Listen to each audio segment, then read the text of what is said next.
Once upon a time, in the beautiful city of Enugu, lived a woman whose name was Chika. She was the stingiest woman anyone could ever meet. Chika wasn't just stingy to others, she was stingy to herself. They called her Akagom because everyone believed that her hands were made of gum. If stinginess was a sport, Chika would have won gold, silver, and bronze medals all by herself because no one comes close. When it comes to stinginess, a woman who had been wearing the same underpants for almost 20 years.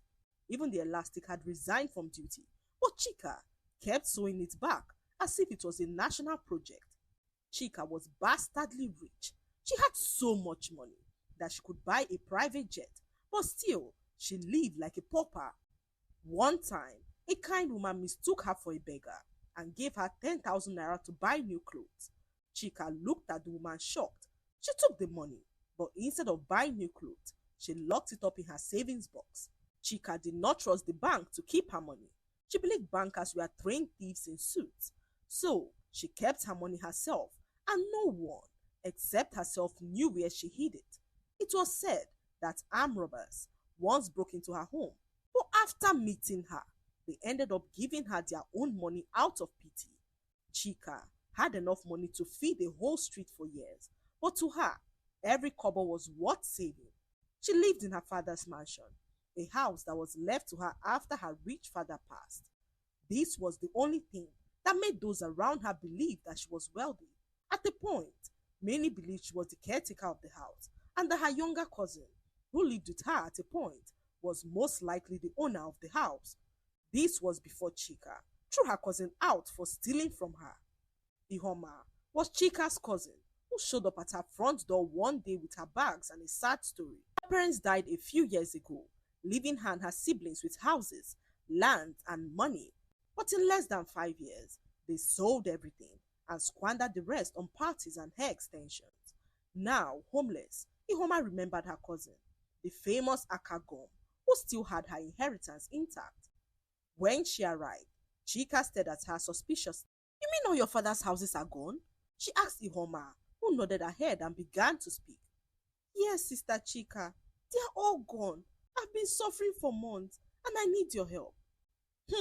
Suffering is good sometimes, so Chika replied, folding her arms as she gave Ihoma a lecture on how suffering teaches people not to waste.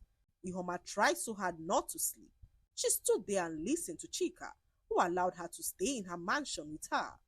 Ihoma thought it was going to be like another vacation, but Chika made her sweep, cook, and even wash her clothes.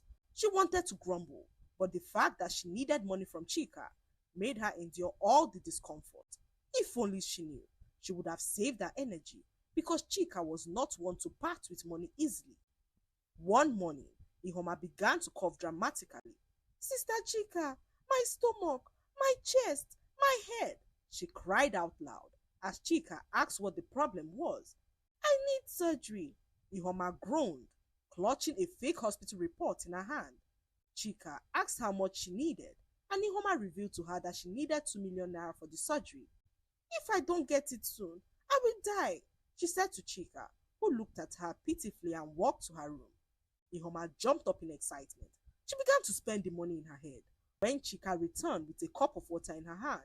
Drink this holy water, she said to Ihoma, who looked at her confused as Chika narrated how the water healed her of all her sicknesses in the past. Ihoma stood there, speechless. She wanted to faint, but even fainting looked too expensive to do. She could not believe that her cousin gave her water in place of money. In that moment, she realized that her mission would not be an easy one. So, she plotted again, and this time, she was sure that her plan would work. Ihoma connived with a young man who introduced himself to Chika as her fiancé. She pretended to be in love. She arrived home one evening, blushing, as she informed Chika that she needed some money for her introduction. Chika laughed so hard that she almost rolled on the floor. So your husband-to-be cannot pay for his own introduction? She asked Ihoma, who looked at her embarrassed as she walked into her room and shut the door to her face. The days that followed were filled with one rejection or the other as Ihoma tried different techniques to get the money. After failing severally, Ihoma's patience began to run out. She told herself, if I can't get the money from this woman, I'll have to take it myself. The next morning, whilst Chika was away, Ihoma tiptoed into her room. She had noticed how Chika always knelt by a particular corner to pray, calling it her treasure base. Ihoma ransacked the area and found an iron box locked with a padlock. Her heart skipped in her chest as she jubilated in excitement. But just as she reached for the box, a voice cut through the silence. Touch that box and you will turn to salt. Ihoma screamed and dropped the box. Chika walked into her room like a soldier, her face contorted with anger as she began to speak. So he came to steal from me? She shouted. You, who eats my rice and uses my soap? Ihoma fell to her knees begging. Sister, please, forgive me. I was desperate. But Chika was not having it. She ordered her to pack her things and leave immediately. That was how people believed that she owned the house. All the doubting Thomases stood there shocked as Chika sent Ihoma packing. They all believed that Ihoma was the owner of the house, till Chika proved them wrong on that fateful day.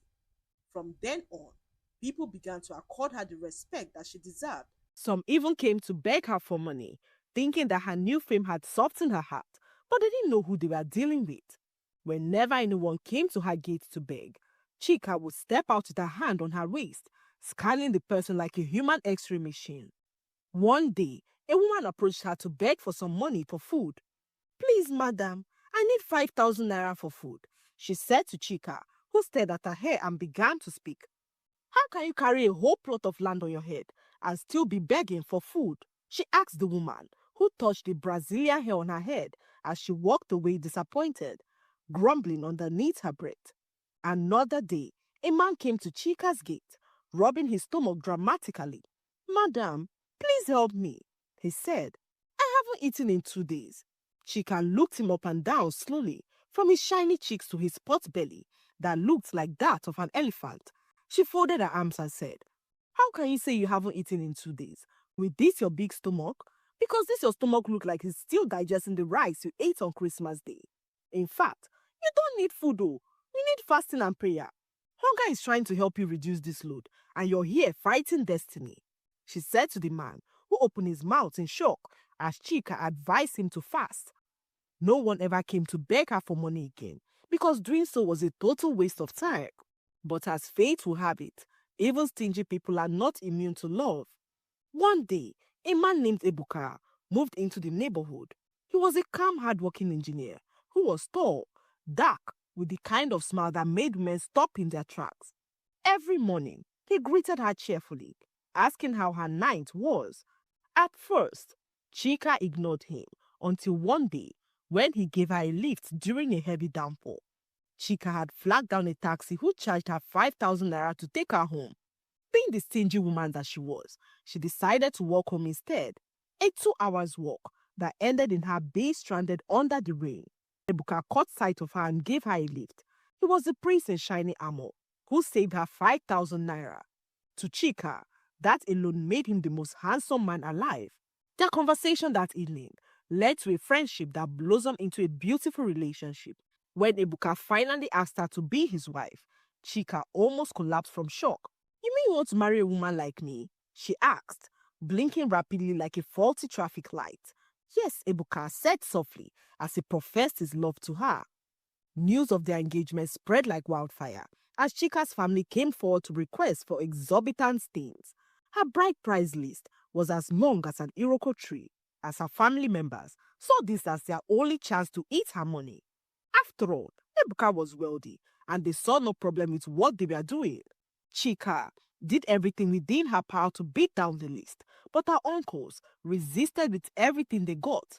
In fact, they stated that if everything was not provided, Ebuka would never marry their daughter, and when Chika saw the list, her mouth fell open. There was everything inside, from 20 male goats, 50 tubers of yam, 10 kegs of palm wine, to ridiculous items like 500,000 naira for the elder sitting allowance, as well as 100,000 naira for the village women's refreshment. Chika could not believe her eyes. She began to grumble, asking if her village people wanted to kill her before her time. She shouted as she held up the list like a court judgment. Her uncle smiled wickedly as they began to speak. That's the tradition. Akagom. If you want to marry, pay up, oh. They thought Ebuka would handle it quietly, since he was a wealthy man. But what they forgot was that Chika wasn't a woman who let her money go without a fight. Even though Ebuka insisted on paying, Chika stood over him like an auditor. Wait, Ebuka, you're paying 1 million naira for food? Who and who are we even feeding? And why can't they eat before leaving their houses? She asked Ebuka, who told her not to worry because it was their traditional wedding. It has to be beautiful, he said to Chika, who fumed in anger as she thought of what to do. The day of her wedding arrived, and her father's compound was decorated with palm fronds, canopies, and chairs. The caterers worked tirelessly, filling giant pots with jollof rice, egusi soup, goat's meat, and even pounded yam.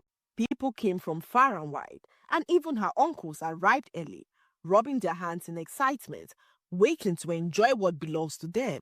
They had already positioned themselves near the food section, like soldiers waiting for battle. Ebuka was smiling, greeting guests, and taking pictures, but Chika was not smiling at all. She was pacing around, calculating expenses in her head. Then, she overheard her uncles laughing and boasting amongst themselves how they would eat her money on that very day. They all salivated as the caterers arranged their foods in their designated canopies. Chika snapped on hearing their mocking laughter. Her face hardened like concrete as she marched down to the elders' canopy and began to eat all the food meant for them. At first, everyone thought she was joking. She picked up the serving spoon and began to eat the food like a hungry lion.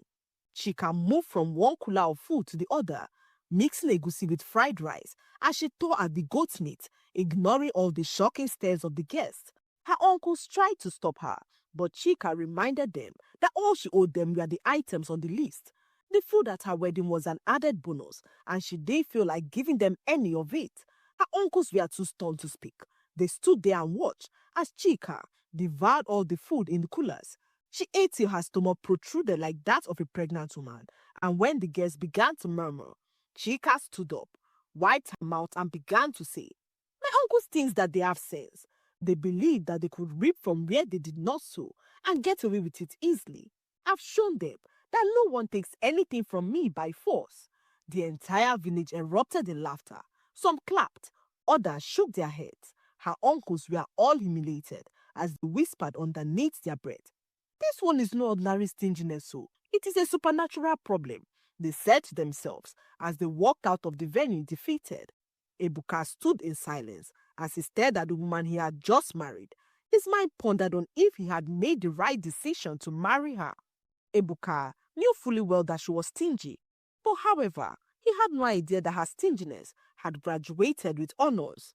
That night, after the chaos of the wedding, he sat on the bed staring blankly at the wall, while Chika snored beside him like a drunk pig. He wondered what else she could do after witnessing all that happened at their wedding. Days passed, and Ebuka booked a trip to Dubai for their honeymoon. But when Chika heard the word honeymoon, she jumped up like a startled cockroach. "Honeymoon for what?" she asked Ebuka, who smiled gently and began to speak. "My love, it's just a small trip to Dubai. A time for us to relax and enjoy as husband and wife." Chika's eyes widened in horror. "Dubai? You mean that place that will finish our money? Mbanu, we don't need that here," she said to Ebuka, who laughed, thinking that she was joking. But Chika was not joking. That was how their honeymoon ended before it even began. Days turned into weeks, and Ebuka discovered that living with Chika was like living in the wilderness. Every day was a fast, as Chika only made food once in a day. Even when she cooked, she measured all the ingredients like a mass project. Chika monitored everything in their home: the toothpaste, the gari, water, even the number of times that her husband flushed the toilet. "Ebuka," she would shout from the sitting room, "I had 2 flushes. What exactly are you flushing twice?" She would say to Ebuka, who could not believe what his life had become. Sometimes he would just sit on the edge of the bed and stare at the ceiling, wondering if he had married a woman or a human calculator. The only time her face lit up was when she was counting her money. Her husband advised her severally to take the money to the bank, but Chika was not willing to listen. She continued to live her life, denying herself so many pleasures, all in the bid to save her money. Even her husband began to hide to enjoy the things that he once enjoyed in peace. Their marriage was far from the fairy tale that it ought to have been. Chika was more like a warden than a wife. Every day, she locked the kitchen like a bank vault. She kept the sugar under her pillow and counted the grains of rice before cooking. Ebuka, a man once known for his laughter, now sighed for a living. He stopped inviting friends over because Chika would embarrass him at every turn. Months passed, and Chika's obsession grew worse. She spent every spare moment counting and recounting her money. Her husband, on one night, asked her why she was stingy to even herself. You have so much money, but still you count everything as if you could hardly afford it. Chika hissed as she replied her husband, stating that his mindset was the reason why so many people remained poor. Her husband, in a bid to respond, angrily informed her that he wasn't comfortable with a lot of money in their home. It's not safe, he said to Chika, who promised to do something about it. The next morning, Chika took a drive back to her father's mansion. She buried the money inside the house and locked everywhere up as she returned back to her husband's house. Weeks later, she fell ill and refused to go to the hospital. Chika claimed that doctors were government agents who overcharged people unnecessarily. Instead, she drank warm water and tied a wrapper on her head, promising herself that she'd feel better soon. After 3 long weeks, she finally recovered, and her first thought was her money. Chika rushed to her father's mansion to dig it out. She grabbed the hoe and began to dig. At first, she smiled, humming a song to herself as she dug into the ground of the house. Minutes later, she hit the iron box and smiled in excitement. Chika brushed up the dirt from the box and decided to open it. The next sound that filled the compound was a scream so loud that even the birds scampered for their safety. Inside the box, where millions once lay, was nothing but dust, as hundreds of termites crawled over what used to be her treasure. Jesus! She screamed, slapping her chest as she grabbed one of the notes, which crumbled like biscuit to the floor. The termites had eaten everything, every single note, every single bundle, everything that she had saved for years. Chika was so heartbroken. She arrived home hours later and met her husband, whose mother had brought another woman to their home. What kind of wife are you? How dare you starve my son? The old woman shouted as soon as Chika stepped her foot into the house. Chika stood frozen as she watched her mother-in-law introduce another woman to her as her son's wife. The sweet aroma of egusi soup filled the entire house as Chika stood there like a complete stranger. Her mouth opened, but no words came out. She looked at the dining table, which was now set with the kind of food that she had never given to her husband. Her husband looked at her embarrassed as he walked up to the table to eat. What's going on? She asked as her mother-in-law revealed to her that she was tired of watching her son starve in the name of marriage. You turned this house into a hunger camp. If I didn't come here today, my son would have joined the ancestors. So, I brought a new wife for him, a woman who can take good care of him. Kosi here is a real woman. She knows how to cook, clean, and feed her husband. Not this your nonsense calculator marriage, where toothpaste is measured like gold. Chika felt her knees weaken as she watched her husband enjoy another woman's food. It was as if her whole world shattered before her eyes. In one day, she lost all her money, and now her husband. In that moment, she felt so dizzy and fell to the ground unconscious. Hours later, she woke up and found herself asleep in bed. Chika sat up abruptly, gasping for air, her heart pounding, as if it wanted to escape her chest. Beads of sweat rolled down her forehead as her husband walked in to meet with her. Chika could not contain her rage. She asked about his new wife Kosi, and Ebuka looked at her stunned as he asked what she was talking about. It was in that moment that Chika realized that it was a dream. The images of the termites devouring her savings and her husband smiling at another woman replayed in her mind like a movie. Chika could still smell the egusi. She could still hear the laughter and the pain that she felt when she saw another woman in her home. Chika quickly jumped off the bed and threw on her dress. She rushed off to her father's house, hoping and praying that her money was still intact. After a few minutes, she found the box and opened it, her scream cutting through the silence as she realized that her money was still in there. Every single bundle, clean and untouched, no termites, no dust, no destruction, just her neatly stacked savings, waiting for her like loyal soldiers. Tears of joy poured down her face. "Thank you, Jesus! Thank you!" she cried, laughing and sobbing at the same time. Chika sank to her knees as she began to speak softly to herself. If this is what stinginess can cause, if this is how easily I could lose everything, then God, I've learnt my lesson, she said to herself as she made up her mind to change. Chika went to the market and cooked a huge pot of soup for her husband for the very first time. She did not count the ingredients or limit the portion that she dished for him. Chika served her husband like a king. The huge portions of meat were so large that one would think that it was his last supper. Her husband, Ebuka, walked into the house, sniffing the air like a confused man. "Chika," he called out as she walked out of the kitchen smiling as she welcomed him home. "Dinner is served," she said to her husband, who blinked and stared at her confused. "Dinner? As a real dinner?" he asked Chika, who laughed and pointed at the dining table. Ebuka stared at her in awe. "Who are you, and what have you done with my wife?" he asked Chika, who smiled and walked towards him. "Your wife had a dream," she said softly, "a dream that taught her what really matters in life."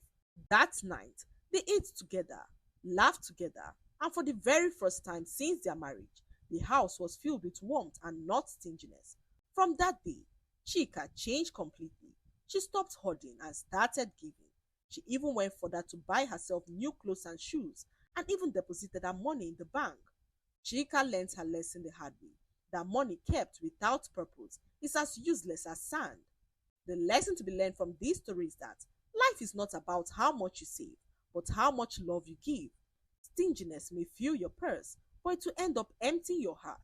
A person who hurts will one day realize that money cannot buy laughter or bring peace to a lonely home. Chika discovered that true wealth is not measured by what you keep locked away, but by the happiness and comfort you bring to those around you. I hope you enjoyed the story.